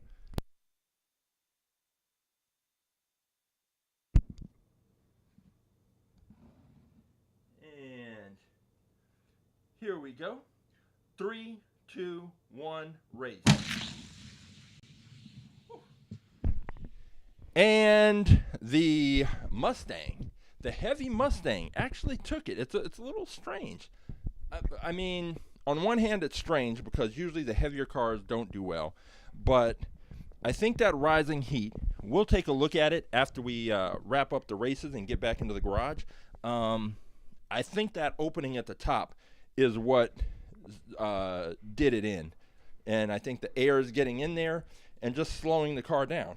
And it's not, it just, wow. I've never seen a fantasy car slow down like that, like a heavy car at the end of the track. Let's see. A few of the videos. I just got the Never Ending was asking what I use to rotate the cars. It was on Amazon. It's just a little, I don't even know what the official name is, just like a little turntable. They have some of different sizes, and I don't know if they're more for like jewelry displays or something like that. But if you go on Amazon and just look up, I would just start with turntable, and they just have the little LED lights in the middle, and they have all different sizes and styles. But yeah, that's what I use to rotate the cars. All right, here we go. We are going to find out if this heavy Mustang is actually fast. I don't think it is. I think that it went up against a slow car, a slow heavy car in the Puss in Boots car. And I think that when it went up against the Rising Heat had a design flaw that slowed it down.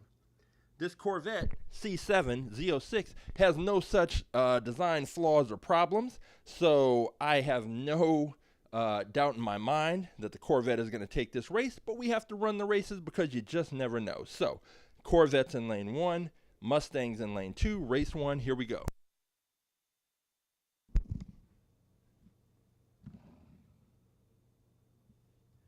Three, two, one, race. See, and this is why you have to race the cars. Now, the Corvette won, but I expected the Corvette to just be dominant, but it wasn't. It turns out that the Mustang was hanging right in there, right up until the end. That was a very close race, but the Corvette took it. This Mustang, I underestimated. I underestimated it because of its weight, so I shouldn't have done that, but it still is going to have to pull off 2 wins in a row if it wants to move on to face the Gazella R. Otherwise, this Corvette will be the car making it to the finals, or to the fastest in fleet showdown. This is the finals of our Saturday weekly tournament. All right, here we go. We've got the Corvette in lane 2. We've got the Mustang in lane 1. The Mustang has to win 2 races in a row. Can it do it? I suppose, in theory. Will it do it? That's another matter. So let's go. Race number 2, Corvette lane 2, Mustang lane 1. Here we go.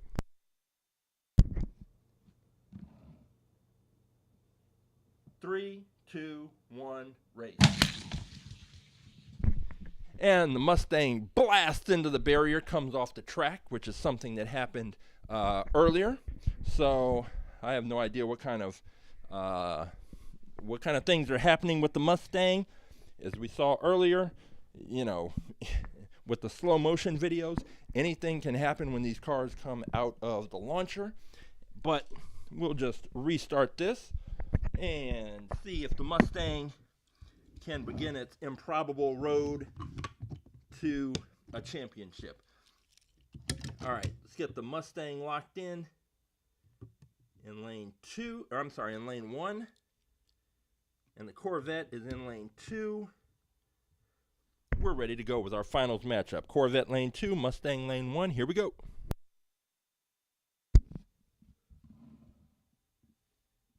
Three, two, one, race. The Mustang had its doors absolutely blown all the way off, and it is going to be going back into the. It's going to be in the fleet, but it is not going on to challenge for the fastest in fleet title. That honor is going to the Corvette, and the Corvette now. You win a tournament, and then what happens? You have to face the Gazella R, and we'll find out what the Corvette's got, but none of these cars, I mean, the Corvette had a couple of good runs against the BMW, but I have a feeling the BMW was just slow. And I haven't seen anything that suggests these cars are on the level of the Gazella. But you never know. You never know. This is why you have to race the races and settle things on the track. And we will find out if this Corvette C7 Z06 Convertible is fast enough to take out the champ. So the Corvette's in lane 2. The Gazella is in lane 1. This is race 1 for the fastest in fleet crown. Here we go.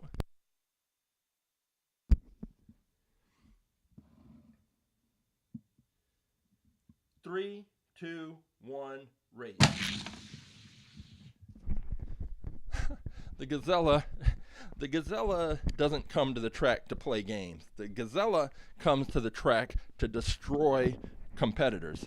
And that is just what it did. They both got off to a pretty good start, and then the Gazella just opens up leads. And halfway through the race is done. It's a wrap.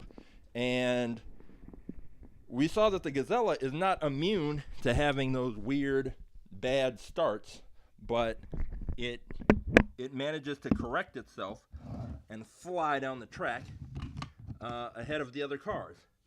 So we're going to switch lanes. The Gazella is going to be in lane 2, and the Corvette will be in lane 1. The Corvette now has the incredible task of trying to take 2 races from the Gazella R. I don't think that's going to happen, but, you know, we'll see. This is race number 2. Gazella R is in lane 2. Corvette's in lane 1. This is for the fastest in fleet crown. Here we go.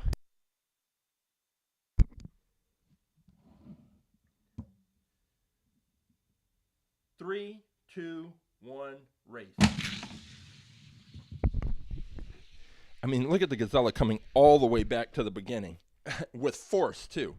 It hits the memory foam barrier, and it hit it with so much force, so much speed, that it rebounds from there, comes all the way back, to the beginning. It destroyed the Corvette. The race was not close. The Gazella remains our champion. I'm going to gather up these cars, head back into the garage. We're going to take a look at some of the things we saw on the track today, particularly with that rising heat car. So give me a minute, and I will be back in the garage.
Okay, so the Gazella R remains our champion, fastest in fleet.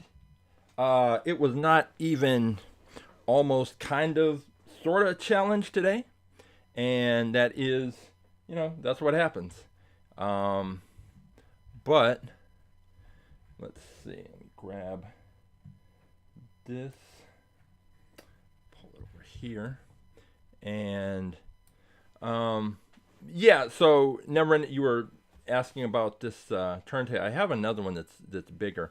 You said that you rigged up a fidget spinner to rotate the cars. Yeah, that's a good idea. That works.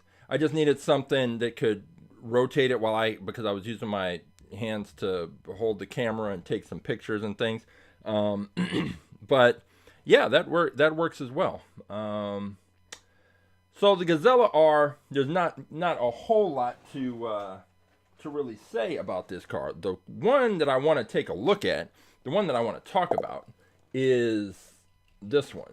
Is Roughshod's rising heat car, because this is surprising.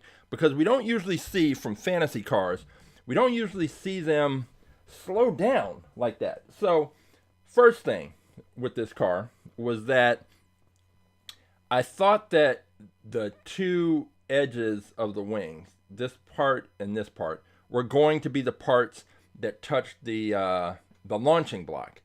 But it turns out that is not the case. And let me make an adjustment there. Yeah, that's not the case. What actually happened is these two edges, they're so wide that the launching block actually sat right in between them and pressed up against this long span right here, this part of the wing. So that was good. It was right at the top of the launching block. The launching block's pushed up right against there. Now, maybe because it was even with the top of the launching block, maybe it didn't get quite the push as if it was just a little bit lower. But nevertheless, the launching block was pressed right up against this part, this edge, and pushed the car out. The problem, and then also when it crashed, it's because this wing, it's so tall and sticks out, it was clipping part of the tripod. But that wasn't the problem. The problem, I believe, and why this car kept slowing down, is right here. It's this opening right here. So air is going into this car. As fast as these cars are moving, the air is coming up. It's going over, under, and around this car. But then it comes up here and goes right into this hole right here. And the air is essentially, it's just acting like a brake. And it slowed the car down. You could see it on the track. I don't know if it was as clear on the video, but it would get off to a good start, and then toward the back end of the track, it would just start to slow down and slow down. And that doesn't typically happen with fantasy cars. It usually only happens with heavy cars, which is why the cars that do well on the gravity tracks, heavier cars don't do well on our track because towards the back end, gravity's working against that car. It's one of the forces acting against the car, and it is serving to slow that car down. These lighter cars doesn't usually happen, and with fantasy cars especially, because they've got such strange angles and weird aerodynamic profiles, that the air is able to just flow up over and under and around. I think if this car did not have this canopy, and if I turn it to the side, you can really kind of see what I'm talking about. The air is going to flow up over the top of this, and it's going to go right in there and just slow it down. If you look at if you watch airplanes when they land, a portion of the wing when they're landing raises up, and it ends up, interfering with the teardrop shape of the wing, and this is just catching air. Now, it's sort of the same principle as, and this is a good time to show this, is if you look at the street racing Thunderbird has right on the top, this is set up to bring air into the engine. And I think that's exactly what happened, is you have a similar setup here on this car. It's bringing air in, it's trapping air and bringing it down in. But I think it's just it acted like a brake and slowed that car down. And as it got toward the back end of the track, it just slowed down and allowed that big, heavy Mustang to go right past it. So it's definitely interesting, and just another thing to kind of consider, and it's why the aerodynamics are important, and how the design of the car will change drag and how the car interacts with the air that's passing over, under, and around the car. So that was interesting. I'm glad you picked that, because this is a car that I can now use to demonstrate some things to students, and especially with this opening. I think if it didn't have that, it would probably have done much better. But I think that was its downfall. Don't know to what degree this big giant splitter helped or hurt, but this hole in the top definitely did not contribute to making the car faster. So that is a good race. But the Gazella at the end of the day is still just ridiculously fast, and we are going to have to see if we can find a car to beat it. And when I went into the storage earlier and pulled out some of the cars that I was considering, one, I'm gonna see, I think I'm getting to a position now where a lot of the cars that are in storage, I may end up being duplicates of cars that are already in the fleet. So like this one, I pulled out the 69 Capo Camaro. I am checking 69 Capo Camaro, car number 357. So this is another prize car. The prize bin is getting large. This one's cool. This 32 Ford with the Gulf livery. But the problem with this is it is an open wheel car. And as you saw from earlier with the barriers, if these open wheel cars, if they hit the barrier, the axles get bent and the car is no good. It can't race anymore. So I'm staying away now from open wheel cars on our track. 32 Ford, doesn't matter. There's already one in the fleet. It's car number 102. So this one, another prize car. It's cool. I like the look of it. I like that. Always like that light blue and orange. But that is a prize car. Another open wheel car that I pulled out that is not going to be able to stay is this Max Steel car. And especially I've never had a car with these thin tires do well.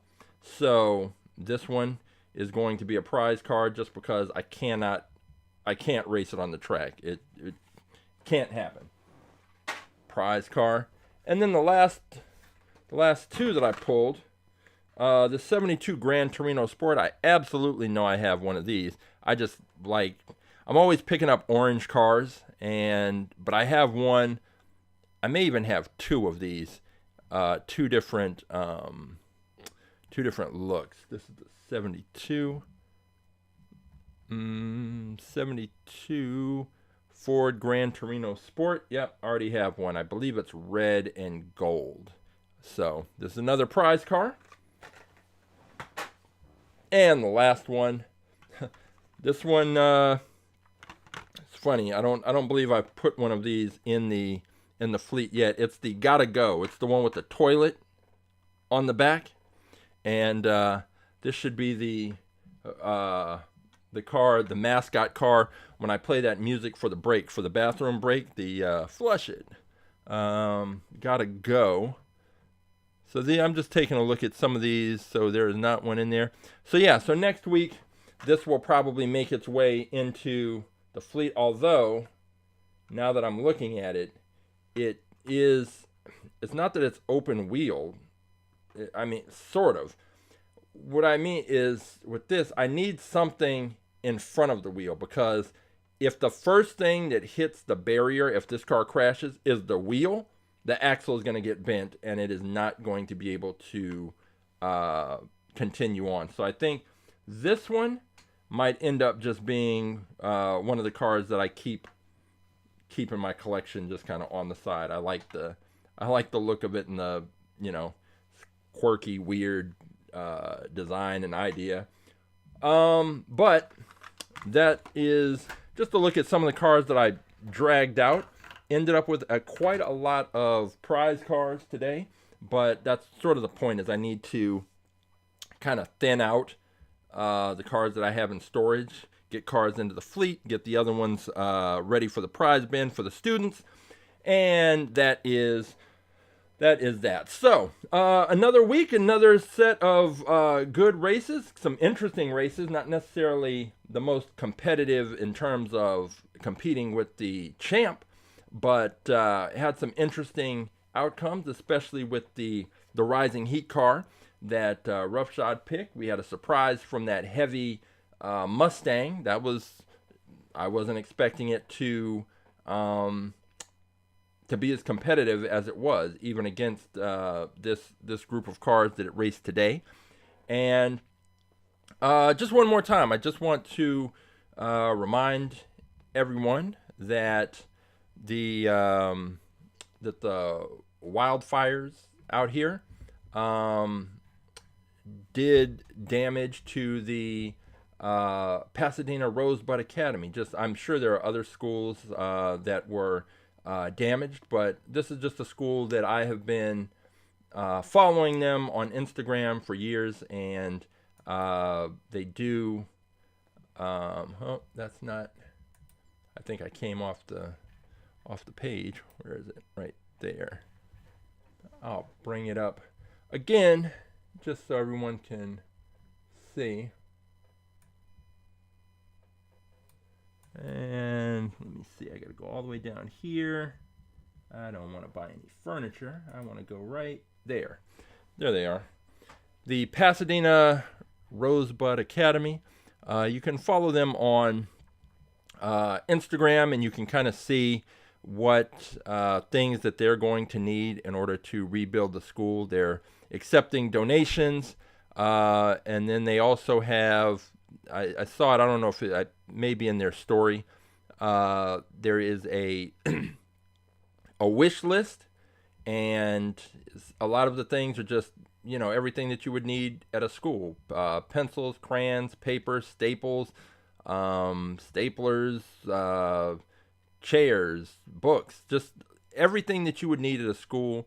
They are trying to either have donated or raise money to purchase, because the school was completely burned down in the in the fires that happen. So, you know, check them out, and you can look at the account and see the kinds of things they were doing and the work they were doing. And if you can help, you know, help. Okay, so if you want any more information about All About Aerodynamics, our science program, and how to bring it to your school or your organization or your special event, then you can just find all that information on our Instagram account and the link in the bio, AA Aerodynamics, or you can just go straight to our website, aaerodynamics.com, and there is plenty of information for teachers, for parents, for anyone who is interested in bringing our program to your school, organization, or special event. So, see you roughshod, never ending, and anyone else who's watching, you can always go back and watch old episodes on our YouTube channel. All the past episodes are listed, as are, then there's time codes, so you can make sure that you're seeing only the things that you want to see. And we'll be here next week with more cars to race. So until then, until next week, I'll see you at the races.